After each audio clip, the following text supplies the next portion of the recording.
अस्सलाम वालेकुम जी। आज की वीडियो में हम रिव्यू करेंगे अल हबीब इस्लामिक स्टॉक फ़ंड का। इसके बारे में क्वेश्चन किया था खुरम शहजाद 7748 ने मेरी एक पुरानी वीडियो के कमेंट्स में। वो कहते हैं कि इस फ़ंड के बारे में बता दें, इसके बारे में आपका क्या हाल है। तो इस फ़ंड के बारे में कुछ कहने से पहले आए चलते हैं कंप्यूटर स्क्रीन पे और देख लेते हैं इस फंड के जो हिस्टोरिक परफॉर्मेंस है। उसके बाद इस फंड में जो फंड मैनेजर्स ने डिफरेंट स्टॉक्स लेके रखे हुए हैं वो कौन कौन से हैं और वो कितनी स्ट्रॉन्ग कंपनीज हैं जिनके स्टॉक्स लेके रखे हुए हैं। इसके अलावा अगर फ़ंड ने कोई डिविडेंड्स दिए हैं तो उसकी क्या डिटेल्स है, और बाकी फ़ंड मैनेजर रिपोर्ट्स और थोड़ी सी जो फ़ी वगैरह की डिटेल्स भी देख लेते। तो फिर उसके बाद आके मैं कमेंट करूँगा कि ये हमें रखना चाहिए या नहीं। लेकिन ये जो हम जाके देखेंगे इससे एक तो आपको प्रोसेस का पता चलेगा कि किस तरह आप वैल्यूएट करते हैं कौन सा फ़ंड अच्छा है, और दूसरा आपको पता चलेगा क्या क्या चीज़ें देखनी होती है, और फिर वापस आके बात भी कर लेते हैं उसकी बेस पे। अच्छा, ये अल हबीब स्टॉक फंड की ऑफिशियल वेबसाइट और पेज पे आ गया हूँ असल में उस स्पेसिफिक फंड के। इसमें Al Habib stock fund is an open end equity scheme which primarily invests in a high quality liquid stock of fundamentally strong companies to tap long term profits. At least 70% of funds net assets shall remain invested in listed securities during year based on quarterly average investment calculated on daily basis. There is no lock in period. Investors can withdraw their investments during the cut off timings without any penalty. जो ये fund है इसका basically इन्होंने ये कहा हुआ है कि ये फंडामेंटली स्ट्रॉन्ग कंपनीज में जो है ये इन्वेस्टेड रहेंगे, और 70% ऑफ फंड हर वक्त इन्वेस्टेड रहेगा। 30% उनको कैश इसलिए भी रखनी पड़ती है कि मसलन अचानक से कोई आ गया है जिसने अपने उसको लिक्विडेट कर देता है, यानी कि सेल कर देता है अपने यूनिट्स को, तो इससे बेहतर कि वो उनको कम प्राइस पे बेचें, वो कैश पोर्शन से उसकी पेमेंट कर सकते हैं। ये वजह होती है। बाकी वो कह रहे हैं लॉक इन पीरियड नहीं है, जिस टाइम पे मर्जी आप कट ऑफ टाइमिंग्स के बिटवीन आप रिक्वेस्ट करें और अपना पैसे जो है वो निकलवा लें। तो कट ऑफ टाइमिंग्स भी आगे देखेंगे। फिर इन्वेस्टमेंट ऑब्जेक्टिव, कैपिटल ग्रोथ जो है इनका ऑब्जेक्टिव है। फिर for investors seeking returns from stock market with a diversified portfolio achieve long term financial gains, यानी कि इनका जो वीएन है वो लॉन्ग टर्म है, लॉन्ग टर्म गेंस और अपना एक डाइवर्सिफाइड पोर्टफोलियो, यानी कि जिसमें डिफरेंट सेक्टर्स में और उनकी डिफरेंट कंपनीज में आपके पैसे जो हैं वो चले जाएंगे जो आप इसमें इन्वेस्ट करेंगे। तो इसकी फर्दर डिटेल्स देखते हैं। सबसे पहले तो ओपन एंडेड फंड है ये, अभी भी यानी कि इसमें इन्वेस्ट कर सकते हो, कोई भी इन्वेस्ट कर सकता है। इक्विटी स्कीम है, यानी कि ये इक्विटीज़ में स्टॉक्स में डील करते हैं। फिर तला ए सदीकी जो है वो फंड मैनेजर है। अच्छा, इन चीज़ों पे आपको थोड़ी सी नज़र रखनी पड़ती है क्योंकि फ़ंड मैनेजर अगर चेंज होगा तो ज़ाहिर है फ़ंड की परफॉर्मेंस पे भी असर पड़ सकता है, तो साथ साथ आप देखते रहें। ये ऐसा ज़रूरी नहीं नेगेटिव हो, मतलब ये सारे क्वालिफाइड इंडिविजुअल्स होते हैं, लेकिन फिर भी थोड़ा सा देखना ज़रूरी होता है। अच्छा, मैनेजमेंट फ़ी जो पर एनम है वो 2% है, यानी कि आप का हर साल जो आपकी अमाउंट है उसमें से 2% जो है उनकी फ़ीस होगी। लेकिन फ़ंड वैसे भी इतना आपको बना के दे रहा होगा कि 2% उसमें से कुछ भी नहीं है।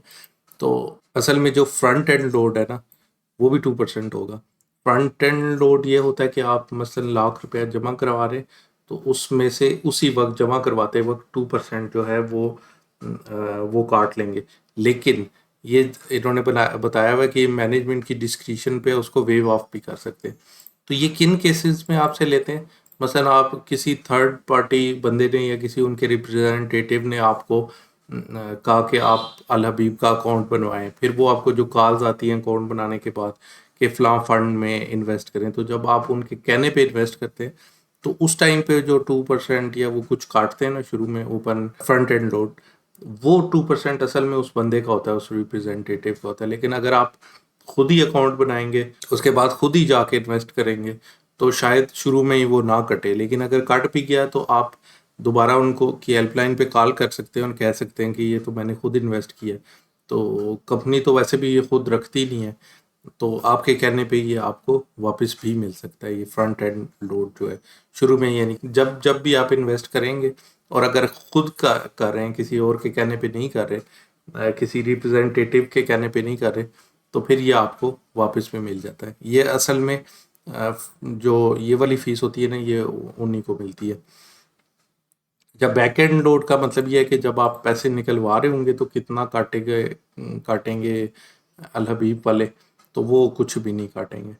इसके अलावा बेंच मार्क जो है इसका इंडेक्स, तो के पे एक के 100 इंडेक्स है, फिर एक के 30 इंडेक्स है।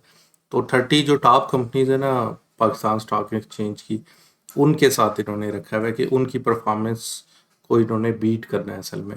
Dealing days Monday to Friday, इन टाइम पे आप रिक्वेस्ट करके अपने पैसे निकलवा सकते हैं या इसमें इन्वेस्ट कर सकते हैं। इन्वेस्ट ज़रा ऐप के थ्रू करेंगे या उनकी ट्रांसफ़र के थ्रू करेंगे तो वो रिक्वेस्ट तो चली जाती है, लेकिन फिर जब वो आवर्स आते हैं ना उसके अंदर प्रोसेस होती हैं आपकी request. Pricing mechanism, forward pricing, इसका मतलब ये होता है कि आपने अगर यूनिट्स आज परचेज करने के लिए ऑर्डर दे दिया ना, तो वो अगले दिन अगर एग्जीक्यूट हो रहा है ऑर्डर जब वो स्पेसिफिक टाइम पे, तो उस नेक्स्ट डे जो प्राइस होती है ना, उस प्राइस पे वो ऑर्डर एग्जीक्यूट होगा। यानी कि उस दिन अगर अगले दिन प्राइस कम हो जाती है तो तब भी वो उसी पे होगा, ज़्यादा हो जाती है तो उसी पे होगा।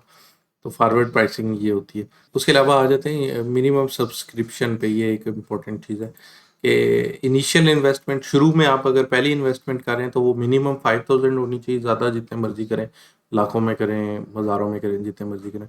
इसी तरह सब्सिक्वेंटली, यानी कि सेकंड ट्रांजैक्शन, फर्स्ट ट्रांजैक्शन होगी उसके बाद जितनी भी ट्रांजैक्शन है उसमें फिर 5000 की मिनिमम लिमिट नहीं है। आप 1000 या उससे ज़्यादा कि कोई कोई भी ट्रांजैक्शन कर सकते हैं, लेकिन 1000 से छोटी ट्रांजैक्शन नहीं कर सकते। फिर रिस्क प्रोफाइल, ये ज़ाहिर है स्टॉक फंड है तो उसका रिस्क प्रोफाइल हाई ही होता है। इसके बाद प्राइस हिस्ट्री भी इन्होंने दिया दिया हुआ एक तरीका देखने का कि आप फर्स्ट ये सेलेक्ट करें, कोई डेट्स सेलेक्ट कर लें और उसके दरमियान देख लेंगे, लेकिन ये इतना वो विजुअली आपको इतना अच्छा पता नहीं चलता। तो उसके लिए आप यहाँ पे क्या कहते हैं, सरमाया की वेबसाइट पे जाके इसी फंड को सर्च करके देख सकते हैं और वो ज़्यादा बेहतर उसकी प्राइस हिस्ट्री बताएगा। तो अगर मैं पिछले 5 साल की देखना चाहूँ तो ये इस तरह से उसकी प्राइस चल रही थी, 85 रुपीज़, 80 रुपीज़, 70, और ये रिसेंटली ना काफ़ी ऊपर गई थी। अच्छा, अब यहाँ पे आप देख रहे होंगे कि ये 147 रुपये का है और अचानक जो है वो ये 100 रुपये पे आ जाता है। तो इसकी वजह क्या है? तो अब ये कोई भी अगर देख रहा है तो वो तो ये समझ सकता है कि ये तो अचानक इतना नीचे भी गिर सकता है, लेकिन नहीं। असल में ना ये जो डेट थी ना 21-22 जून, इन इसको इन्होंने अगर ये नीचे पे आउट्स की हिस्ट्री में जाए तो 47 रुपये का पे आउट दिया था। अब पे आउट जब भी किसी, ये इसको डिविडेंड या पे आउट कह सकते हैं।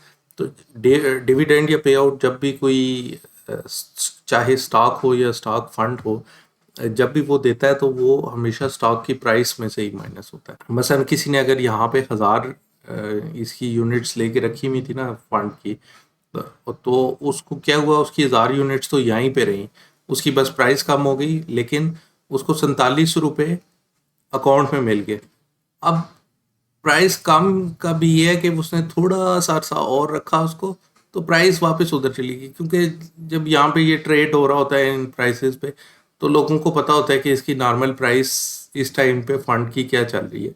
तो अचानक से वो पेमेंट उस उन्होंने अकाउंट में दे भी दी, उसके बाद प्राइस भी आहिस्ता आहिस्ता दोबारा क्योंकि वही लोग ट्रेड कर रहे थे, तो आहिस्ता आहिस्ता वैसे भी मार्केट ऊपर जा रही थी और मार्केट में एक ऑप्टिमिज्म था, उसकी वजह से ये प्राइस भी ऊपर वहीं पे चली गई। तो ये जो 47 रुपये पर यूनिट मिला ना, मसलन अगर 1000 यूनिट थी किसी के पास, तो वो 47,000 रुपये उसके अकाउंट में भी उसको मिल गए और उसके बाद फिर उसकी प्राइस भी वापस ऊपर चली गई, उधर ही 172 पे देखे यहाँ पे पहुंच गई।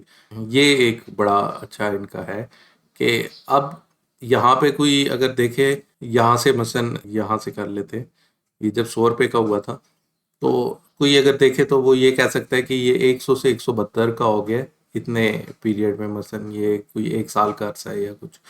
तो वो असल में 100 से 172 का नहीं हुआ, 100 से 172 और फिर 47 रुपये ये भी ऐड करें जो आपको अकाउंट में मिले थे, तो वो तकरीबन 200 से ऊपर उसकी करंट प्राइस बनती है, क्योंकि वो भी तो उन्होंने दिया ना आपको।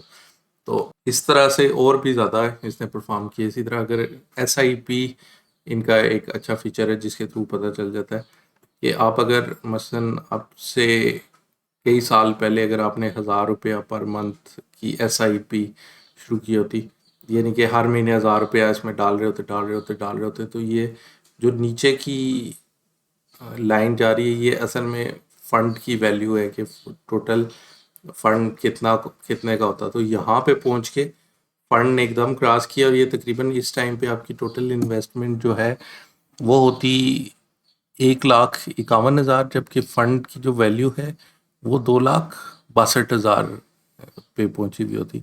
लेकिन उन्होंने यहाँ पे ये जो नीचे आई है ये भी तो इससे इसी से माइनस हो रहा है। तो अगर इधर आपकी मसलन 1500 यूनिट्स हैं तो इसका मतलब है कि तकरीबन 60-70 हज़ार यहाँ पे भी उन्होंने आपको दिया होता, तो उसको भी इस 2,73,000 में ऐड कर लें तो वो तकरीबन 3.5 लाख बनता है। यानी कि इस में सिर्फ हज़ार हज़ार आप डाल रहे होते कई महीनों से, यानी कि ये जब नवंबर 2012 से अगर हज़ार हज़ार रुपया पर मंथ भी डाल रहे होते तो आपकी इन्वेस्टमेंट जो है वो 1,52,000 थी, लेकिन जो आपकी आउटकम है वो 3.5 लाख थी। तो इस लिहाज से भी मतलब इसने बहुत अच्छा परफॉर्म किया है। अच्छा, एक और जो चीज़ देखनी होती है वो ये होती है कि जो बेंचमार्क इंडेक्स है उसके अगेंस्ट इसने कैसा परफॉर्म किया, तो उसके लिए फंड मैनेजर्स रिपोर्ट जो है उस पर जाना होता है। तो ये आपको अल हबीब की वेबसाइट से अगर आप जाएंगे ना यहाँ पे फंड परफॉर्मेंस में, तो फंड मैनेजर रिपोर्ट के पेज पे आप जा सकते हैं। इसमें आपको fund manager report for May यानी कि लेटेस्ट मंथ जो है उसको वो आपको मिल जाएगी, वो आपने डाउनलोड करनी है। ठीक है, मैंने डाउनलोड करके रख ली हुई है। तो इसमें सारे फंड्स की रिपोर्ट होती है। तो ये जब मैं ऊपर से नीचे देखना शुरू किया तो यहाँ पे सारे फंड्स की आ रही थी। फिर इसमें मैं स्पेसिफिकली इसी फंड पे चला जाता हूँ, अल हबीब स्टॉक फंड पे, बल्कि इस्लामिक स्टॉक फंड, ये exact AHISF Islamic stock fund है। यहाँ पे ना बड़ी इंटरेस्टिंग इंफॉर्मेशन आपको मिलती है। एक तो वो ये बता रहे कि ये इस मंथ में जो है 31 मई को, यानी कि इस मंथ में जो बेंच मार्क आपका इंडेक्स था ना KSE 30 इंडेक्स, उसने तकरीबन 8% परफॉर्म किया, जबकि इसके फंड ने 6% के करीब परफॉर्म किया। लेकिन ईयर टिल डेट पे देखे ना, 1 जनवरी से लेके 31 मई तक की रिपोर्ट है। तो जो बेंचमार्क इंडेक्स था उससे 42% जो है वो ऊपर गया, जबकि जो ये फंड है वो 66% ऊपर गया, यानी कि बेंचमार्क इंडेक्स से भी अच्छा परफॉर्म किया इसने। इसी तरह जो ट्रेलिंग 12 मंथ्स है, लास्ट 12 मंथ्स 31 मई से पीछे 12 मंथ्स जो हैं, उसमें भी तकरीबन 42% बेंचमार्क इंडेक्स ने जो कि KSE 30 है परफॉर्म किया, लेकिन इसने उससे काफ़ी अच्छा 68% तक परफॉर्म किया। सिंस इंसेप्शन यानी कि जब से ये बना है फंड, उसमें जो इंडेक्स की परफॉर्मेंस थी वो 120% थी, जबकि इसकी 152% थी। और मेरे ख्याल में इसमें अभी वो उन्होंने इंक्लूड नहीं किया हुआ वो जो उन्होंने डिविडेंड दिया। तो उस लिहाज से ये फंड जो है वो बड़े आराम से बीट कर रहा है, अपने इंडेक्स को भी बीट कर रहा है और ओवर द ईयर्स ऊपर ही जा रहा है। यानी कि आपने शुरू में ही अगर डाला होता लाख रुपया, तो वो जैसा कि आपने देखा है कि 1,50,000 तकरीबन 3.5 लाख बन चुके हुए हैं। तो इस तरह बड़ा अच्छा परफॉर्मेंस देता, बल्कि शुरू में लाख डाला होता तो वो तो 2.5 लाख से भी ऊपर चला जाता और डिविडेंड अलग होता। इसके अलावा अब इसकी फिजिकल ईयर्स की परफॉर्मेंस भी बता रहा है कि फिजिकल ईयर 24 में जो इंडेक्स ने 78% परफॉर्म किया, लेकिन इस फंड ने ऑलमोस्ट 100% परफॉर्म किया। यानी कि 24 के शुरू में अगर किसी ने लाख रुपया डाला होता तो 24 के एंड में वो डबल हो जाता। इसी तरह बेंचमार्क ने 23 में थोड़ा सा ज़्यादा बेहतर परफॉर्म किया, लेकिन स्टॉक की परफॉर्मेंस उससे थोड़ी सी कम थी, लेकिन बिल्कुल साथ साथ ही इतना तो चलता है। इसी तरह फिजिकल ईयर 22 जो था उसमें ओवरऑल मार्केट नीचे गई थी, तो बेंचमार्क इंडेक्स जो है वो 10% नीचे गया, लेकिन ये सिर्फ 5% नीचे गया। इसी तरह 39% परफॉर्मेंस थी बेंचमार्क इंडेक्स की फिजिकल ईयर 21 में, लेकिन इसकी 26% थी। तो ये थोड़ी बहुत डिफरेंसेस जो है वो चलते रहते हैं, इसी तरह 1 और 0, लेकिन ओवरऑल अगर देखा जाए तो परफॉर्म ये जो है फ़ायदे में। अच्छा, इसमें फिर एक तो आपने यहाँ पे फंड मैनेजर का नाम देख लिया था, फिर आप हर महीने की फंड रिपोर्ट जो है वो ये फंड मैनेजर्स रिपोर्ट डाउनलोड करके इसमें इन्वेस्टमेंट कमेटी के नामों में को भी देख सकते हैं कि कौन कौन से लोग जो है ये यही सारे डिसीजन कर रहे होते हैं कि किस स्टॉक में आपका जो सारा पैसा है ना वो उसको इन्वेस्ट करना है। अच्छा, अब इसका ये देख लेते हैं कि इन्होंने इन्वेस्टमेंट किन किन स्टॉक्स में किया हुआ है। तो OGDC, फिर पाकिस्तान पेट्रोलियम लिमिटेड PPL, फिर इसके अलावा मीज़ान बैंक, इसके अलावा DG Khan cement, Halloween Pakistan limited, ये वो हैं वो जो बनाते हैं सेंसोडाइन। फिर एंग्रो होल्डिंग्स, ये भी बड़ी स्ट्रॉन्ग कंपनी है। हब पावर कंपनी के लिए so Smith Kline, Lucky Cement, Lucky Group एक बहुत जाना माना है और फंडामेंटली स्ट्रॉन्ग है। फिर हैबिट लेबॉर्ट्रीज, तो ये कह रहे हैं कि हमारी जो पहली 10 इन्वेस्टमेंट्स है ना, तकरीबन वो टोटल 55% ऑफ टोटल इन्वेस्टमेंट बनती है, तो वो इन 10 कंपनीज के अंदर है।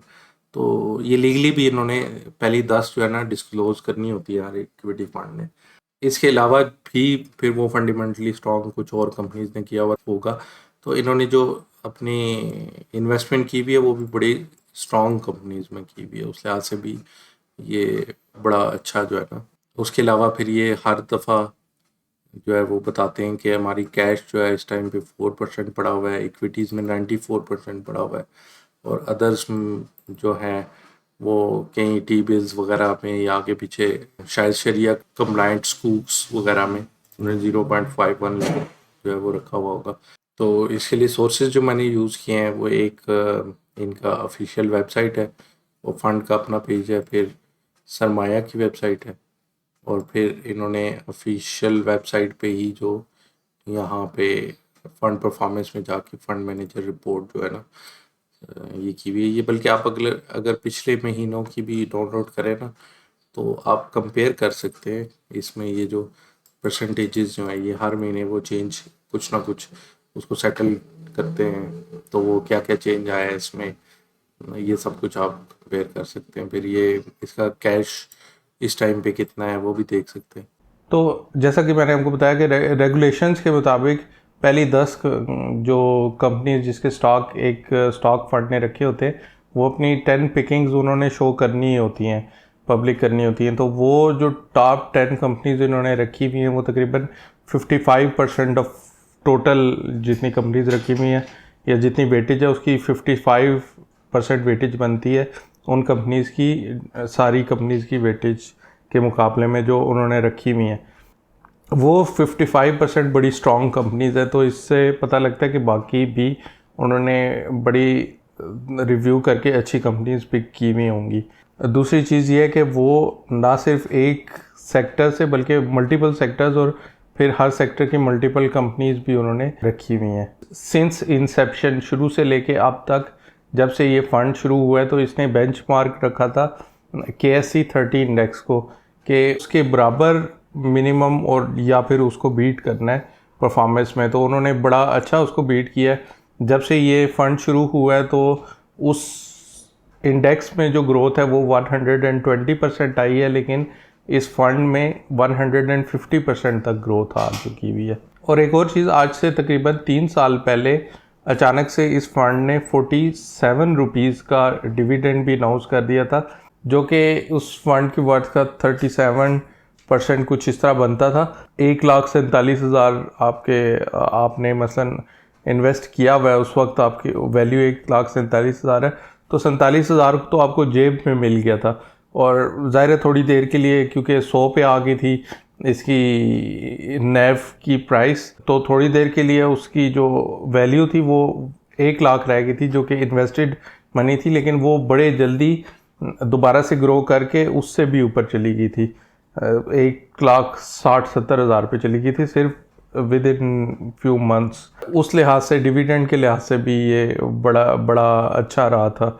तो इस फंड ने हिस्टोरिकली ना सिर्फ अच्छा डिविडेंड एक आध दफ़ा दिया और फिर इसके अलावा भी छोटे मोटे डिविडेंड्स देता रहा, ना सिर्फ वो बल्कि इसने ग्रोथ भी बड़ी अच्छी दिखाई। तो मेरे ख्याल में तो ये फ़ंड बहुत अच्छा परफॉर्म कर रहा है। अब आप मेरे से पूछें कि मैं अपनी हार्ड अर्न मनी जो है इस फंड में इन्वेस्ट करूंगा, तो जितना मैंने इसकी हिस्टोरिक स्टैट्स देखे हैं और जितना मैंने इसको स्टडी किया है अब तक और जो कि हमने मिल के भी देखा है, तो उसकी रोशनी में मैं in a next heart beat without thinking यानी कि ना इसमें इन्वेस्ट कर सकता हूँ। इतना मुझे इस पे कॉन्फिडेंस है।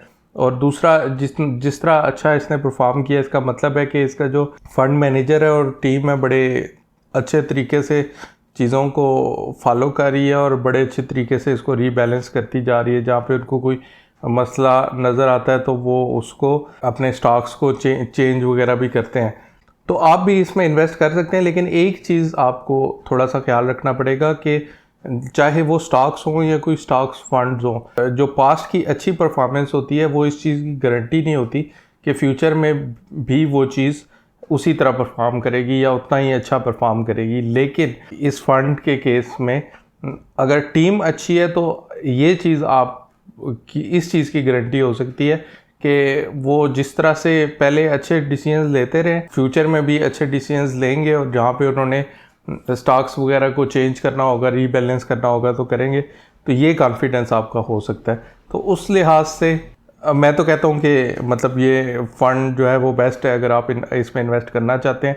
बाकी आपने अपना डिसीजन खुद करना है, और अगर आप डिसाइड कर लें कि इसमें इन्वेस्ट करना है तो कोई ऐसे पैसे जो आपको अगले 5 साल तक ज़रूरत नहीं है वही इसमें इन्वेस्ट कीजिएगा। क्योंकि स्टॉक्स में ये होता है कि मसलन आज आपने इन्वेस्ट कर दिया, अगले साल वो स्टॉक्स नीचे चले गए, अब अगले साल ही उन पैसों की आपको ज़रूरत पड़ गई, तो फिर क्या आप स्टॉक्स के नीचे जाने की वजह से ज़ाहिर है इस फंड की नैव की वैल्यू भी नीचे जाएगी, तो क्या आप फिर वो नीचे जाए गए हुए यूनिट्स को सेल करेंगे और फिर आप अपना भी नुकसान करेंगे।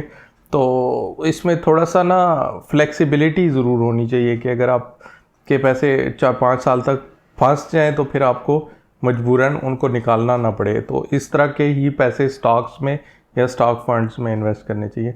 तो बाकी जो है वो मेरी तरफ से तो ये एक अच्छा फंड होगा अगर कोई इन्वेस्ट करना चाहता है। बाकी ये इन्वेस्टमेंट एडवाइस नहीं है, आपने अपना डिसीजन खुद अपनी रिसर्च करके और अपने हालात के मुताबिक लेना है। रिसेंटली मैंने एक वीडियो भी बनाई थी, इन्वेस्टिंग ज़ीरो टू हीरो। अगर कोई इन्वेस्टमेंट स्टार्ट करना चाहता है तो उसको किस तरह से पहले फिक्स्ड इनकम में जाना चाहिए, फिर आहिस्ता आहिस्ता स्टॉक फंड्स में कुछ अमाउंट मूव करनी चाहिए और फिर उसके बाद आहिस्ता आहिस्ता स्टॉक्स की तरफ जाना चाहिए। वो स्टेप बाय स्टेप वो है, तो उसको मैं एंड स्क्रीन पे लगा दूंगा। बाकी इस चैनल पे मैं स्टॉक्स के बारे में, म्यूचुअल फंड्स के बारे में और पर्सनल फाइनेंस के बारे में वीडियोस बनाता रहता हूँ। अगर आपने भी उनसे मुस्तफ़ीद होना हो तो ज़रूर चैनल को सब्सक्राइब करें। वीडियो अच्छी लगी हो तो लाइक का बटन प्रेस करें। मिलते हैं अगली वीडियो में इंशाल्लाह।